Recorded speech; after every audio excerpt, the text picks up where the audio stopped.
seulement de la loi faite par Payon sur le périscolaire, mais ensuite de la baisse des dotations massives de l'État aux communes. Et je me demandais, voilà, je vois que dans le tract, il y a un rappel des 40 milliards de baisse d'impôts et de cotisation pour les entreprises qui ont diminué de 28 milliards d'euros sur 5 ans les dotations aux collectivités territoriales. On en voit les conséquences sur Grenoble. Elles peuvent aussi se vivre sur le terrain dans d'autres communes de l'agglomération et de tout le pays. Je me souviens de journaux TV il y a 2 ans qui expliquaient comment il y avait certaines mères de famille qui, voyant qu'elles avaient à payer le périscolaire, se disaient vu ce que je dois payer, autant renoncer à soit mon boulot, soit une partie de mon boulot. C'est plus intéressant, je garde mes enfants, et du coup c'est tout un mécanisme de régression sociale qui va avec, pour des mères de famille, pour des mères ou pères de famille d'ailleurs. C'est souvent les mères qui en pâtissent le plus. Il y a un entretien des normes de ce côté-là, malheureusement, qui fait que ça pèse en priorité sur les femmes, ce genre de choses. Et en gros, c'est quoi le plan de bataille des communistes, que ce soit sur le Parlement, que ce soit au niveau du Parlement, ou sur le terrain, avec les citoyens, avec toutes les forces disponibles. Que ce soit en termes de proximité, que ce soit en termes de solidarité, que ce soit en termes de démocratie, le maillon essentiel, c'est la commune. C'est clair. On va tourner dans tous les sens. L'intercommunalité, sur la base de projets partagés, consentis, etc., on en est partisan. Les métropoles, les communistes n'ont jamais été des farouches partisans de la métropole. Après, aujourd'hui, on fait avec, elle existe, la loi nous l'impose. Des fois, j'ai dit, il vaut mieux être dedans pour gueuler très fort qu'il vaut mieux tout seul dehors. Mais bon. Et puis, Donc, déjà, en tant que communiste, moi, j'aurais tendance à dire, il faut remettre la place de la commune dans toutes les dimensions que je viens de citer, et il faut lui donner les moyens. Parce que si on fait des paroles et puis qu'on ne donne pas les moyens, on ne règle rien. Il faut lui donner les moyens. Et redonner les moyens, y compris arrêter de faire... Alors, il y a 2 choses. Les baisses de dotation, c'est une chose. Le périscolaire, c'est un transfert de charge. C'est encore autre chose.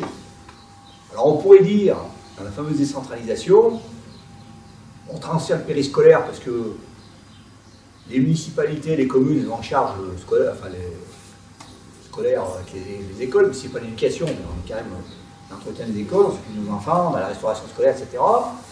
On y rajoute le périscolaire.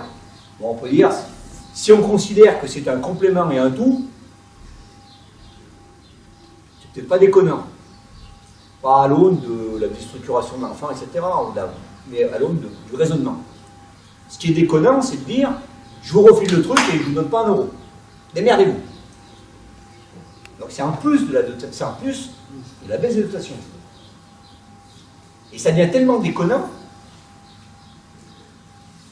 qu'après, il appartient aux communes de gérer le périscolaire à l'aune ou pas de ses finances. C'est-à-dire qu'on crée des communes à géométrie variable et avec un service public, pour le coup, à géométrie variable en fonction de la capacité de la commune à financer ou pas financer, ou d'un choix politique. Alors, je prends un exemple, la Fontaine, le périscolaire est gratuit. Pourtant, c'est pas une commune qui est riche. Grenoble, un autre choix. Tarification solidaire, pas tarification solidaire, tu payes ou tu payes pas. Hein. Après, bon, c'est autre chose. Ça fait qu'on arrive tout à l'heure, je parlais de ne pas opposer des générations. Eh bien, il ne faut pas opposer non plus des habitants d'une commune à l'autre.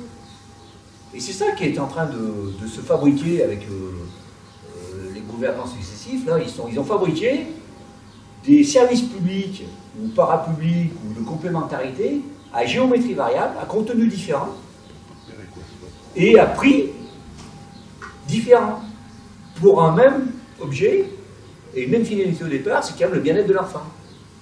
Ou la famille, puisque les parents sont aussi partie prenante. Voilà, alors la première chose que Macron a faite, il est arrivé, il a dit, oh, moi je revois le périscolaire, là, ok, bravo.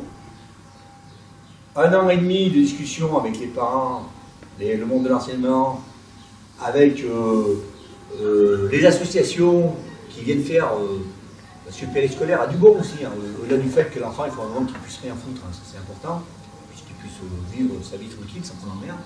Mais à côté de ça, dans le périscolaire, il y a quand même des belles choses, parce qu'il y a des associations qui viennent, on fait un peu de basket, on prend un peu de guitare, on fait un peu de poterie, avec de l'accompagnement, c'est sympa.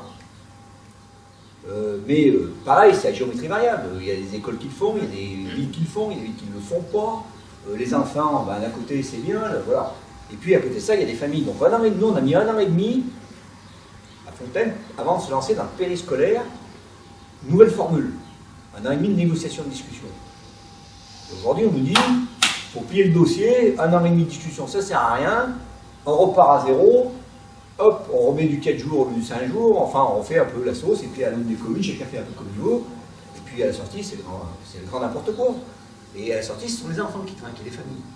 Et là, on a à nouveau du périscolaire à géométrie variable, en fonction des richesses ou des choix politiques. C'est pas logique. Là, pour le coup, l'État devrait dire, ben voilà, je transfère le périscolaire, les associations de parents d'élèves, les associations de familles discutent, etc. On a un modèle qui est à peu près calibré, hein, qui a des mots, où il y a eu des discussions en toute démocratie. Et puis ensuite, on dit, ben voilà, on vous donne les moyens parce que c'est pour le bien de l'enfant. Et on n'aurait pas ces distorsions où des parents sont obligés de renoncer à aller travailler, où on nous dit, ben maintenant, il faut plus d'activités, mais on n'a pas les moyens de financer. Ben, il y en a qui disent, ben, moi, il y avait des parents qui disent, mais moi, pour un peu plus, je suis prêt à payer. Je suis prêt à payer. On en est là. C'est gratuit, mais comme je veux plus, je suis prêt à payer. Et après, on vous dit, ben, maintenant, le périscolaire, parce qu'après, il y a aussi la vie de famille, mais aussi le travail derrière, hein, ou autre. Ah ben moi, mon gamin, j'aimerais bien que ça vienne me chercher 17h, c'est plutôt 17h30. Pourquoi pas 18h? Et puis, ah mais ça fait rien, si vous gardez de 17h à 18h, je paye, hein, c'est pas un problème. Et on crée, on crée tout ce qu'on veut pas. On crée de la différence, on crée des réponses non adaptées, on crée des oppositions dans la famille, parce que... Et puis, alors qu'on a une richesse formidable, c'est le monde associatif, qui s'engage dans le périscolaire. Hein. Les associations qui disent, mais moi, quasiment pour 3 francs 6 sous, parce que là aussi, il faut que la commune elle paye, hein, l'association. C'est pas l'État qui dit... donc si on veut avoir de l'accompagnement de qualité, et avec des associations de qualité, ben, il faut aussi payer les interventions, même si les associations font des prix, il y aura des pâquerettes, hein, mais il y a quand même des choses là. Voilà. On pourrait, voilà, il y a un modèle à construire, à reconstruire. Et en tous les cas, on est en train Macron, il est en train de, avec ses premières mesures ou ses premières annonces, de remettre un point pour déconstruire. Je pense que avoir des ateliers législatifs pour voir comment retransformer la loi. Bon, par rapport à l'école et au périscolaire. Premièrement, pour l'école, moi je trouve qu'on devrait rendre aux enfants et aux familles les 3 heures d'école qui ont été supprimées sous Sarkozy et auxquelles Hollande n'a pas touché.